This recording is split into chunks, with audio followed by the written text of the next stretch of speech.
د پیښور د سیشن جج عدالت د پښتون تحفظ مومنت مشر منظور پښتین د راهدارۍ ضمانت یا ترانزیت بیل خارج کړی دی او پولیسو ته اجازه ورکړې چې منظور پښتین دی ډیره اسماعیل خان ته منتقل کړي چرته چې به هغه عدالت ته وړاندې کولی شي. د نوموړي وکیلان وایي چې منظور پښتین نن عدالت ته نو پیش شوی او د ډی ای خان متعلق عدالت به فیصله کوي چې پولیسو ته یې په بدني ریمانډ ورکوي یا په جوډیشل ریمانډ یې جیل ته لیږي. ایډوکیټ فرهاد آفریدي چې د منظور پښتین د ضمانت خواست یې کړی و هغه په دې اړه ډیو نیوز ته وویل که موږ ته د راهدارۍ ضمانت زموږ منظور شوی وی نو موږ ته به دلته ضمانت راکړی و او دا چې کوم منظور پښتین دی دا به راوتی و په ضمانت او دی به د عدالتي احکاماتو مطابق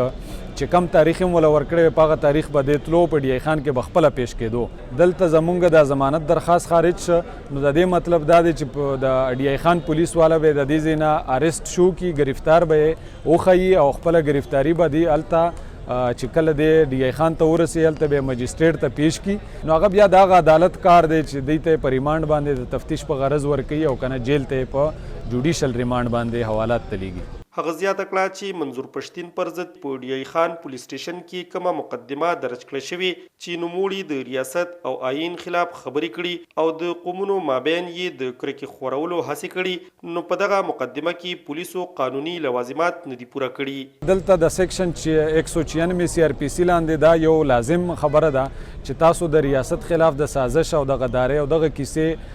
د هیډ سپیچ په باره کې یا د آئین نه مخړونې په باره کې الزامونه په چا لګوئ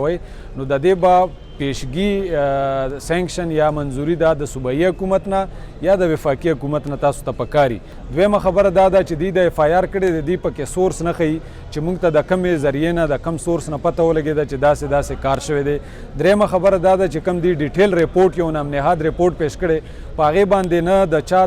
د افسر دستخط شته دی نه پې د افسر نامه شته دی. د پیښور های کورټ یو بل وکیل شهاب خټک چې هغه هم د منظور پښتین په کیس کې عدالت کې پیش شوی و هغه وایي چې دی به کوشش کوي چې ماتحت عدالت نه نوموړي ته ضمانت ملو شي. دا بې بنیاده کیس دی دا په ډی خان کې جوړ شوی دی او د دې متعلقه عدالت هم هلته دی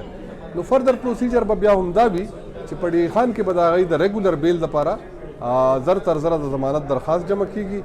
او امید خو دی چونکې کیس ډېر کمزوری کیس دی نو هیله لرو چې